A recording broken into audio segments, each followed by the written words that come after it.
Welcome to knowledge Hunt. अगर आप मेरे चैनल पर नए हैं तो प्लीज़ सबसे पहले आप मेरे चैनल को सब्सक्राइब कीजिए ताकि आप मेरी अपकमिंग वीडियोस को देख सकें। जैसा कि लास्ट लेक्चर में हम लोगों ने पढ़ा था ऑपरेटर्स इन सी लैंग्वेज, हम लोगों ने सी लैंग्वेज में जो ऑपरेटर्स हैं उनको हम लोगों ने डीपली डिस्कस किया था। आज के लेक्चर में हम पढ़ेंगे कि कंट्रोल स्ट्रक्चर्स क्या होते हैं और प्रोग्राम्स को लिखने के लिए जो बेसिक कंट्रोल स्ट्रक्चर्स हैं वो कौन से हैं। सबसे पहले हम पढ़ेंगे कंट्रोल स्ट्रक्चर। कंट्रोल स्ट्रक्चर होता क्या है? Control structures are statements that are used to control flow of execution in a program. Control structures वो स्टेटमेंट्स होती हैं जिनको यूज करके हम फ्लो अपने प्रोग्राम की फ्लो ऑफ एग्जीक्यूशन को कंट्रोल कर सकते हैं। A control structure consist of a group of statements. Control structure जो है वो ग्रुप ऑफ स्टेटमेंट्स पर कॉन्सिस्ट करता है। This group makes one logical unit in a program. अब वो ग्रुप जो है एक लॉजिकल यूनिट बनाता है प्रोग्राम में। It has one entry point and one exit point. इसका एक एंट्री पॉइंट होता है और एक एग्जिट पॉइंट होता है। Control structures are use to implement the program logic. Control structures को हम प्रोग्राम की लॉजिक इम्प्लीमेंट करने के लिए यूज करते हैं। अब देखिए, वन एंट्री पॉइंट और वन एग्जिट पॉइंट, जैसे ही हम कोई प्रोग्राम लिखते हैं तो उसकी कोई ना कोई स्टार्टिंग होती है और कोई ना कोई एंडिंग होती है। इस तरह इस सब को हम क्या कहते हैं? Control structure.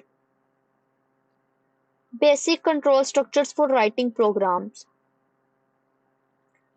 Program instructions can be organized into three kinds of control structure to control execution flow. Execution flow को कंट्रोल करने के लिए प्रोग्राम की एग्जीक्यूशन को हम लोगों ने three kinds of control structure में डिवाइड किया। अब वो हमारे पास तीन टाइप्स कौन सी हैं? पहली टाइप है सीक्वेंस स्ट्रक्चर, दूसरी टाइप है सिलेक्शन स्ट्रक्चर और तीसरी टाइप है रेपिटिशन स्ट्रक्चर। सबसे पहले हम अपनी फर्स्ट टाइप को डिस्कस करेंगे जो है sequence structure.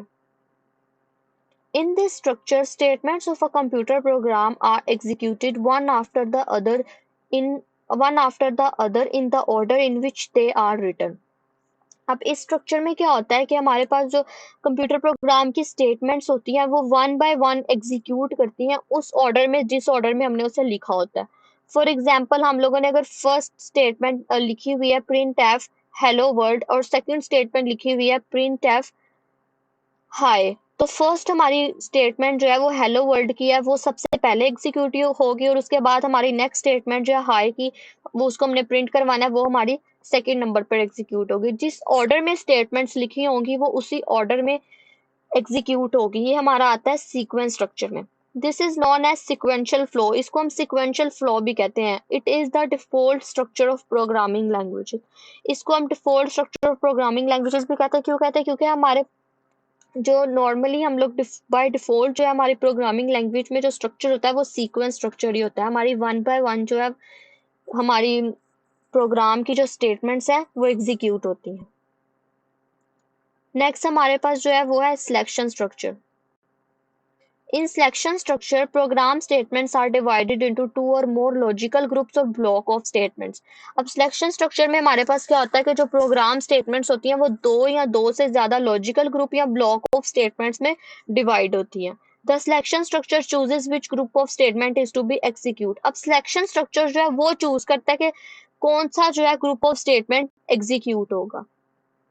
In C language, there are two basic selection structures. These are C language में हमारे पास दो बेसिकली जो सिलेक्शन स्ट्रक्चर्स हैं वो कौन कौन से हैं? पहला है इफ एल्स एंड दूसरा है हमारे पास switch. If else and switch. Third हमारे पास जो कंट्रोल स्ट्रक्चर है वो है रेपिटेशन स्ट्रक्चर।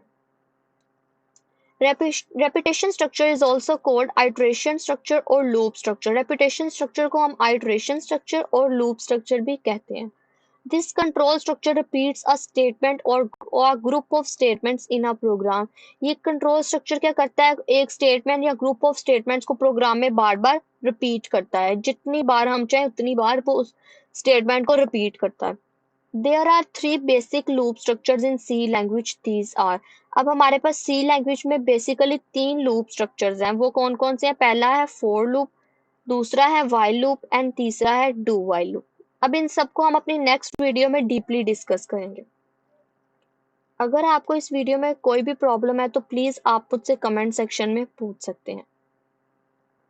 अगर आपको मेरी आज की वीडियो अच्छी लगी है तो प्लीज मेरी वीडियो को लाइक कीजिएगा और इस वीडियो को शेयर भी कीजिएगा और मेरे चैनल को सब्सक्राइब भी कीजिएगा ताकि आप मेरी अपकमिंग वीडियोस को देख सकें। अब मिलते हैं हम अपनी नेक्स्ट वीडियो में, तब तक के लिए अल्लाह हाफिज़।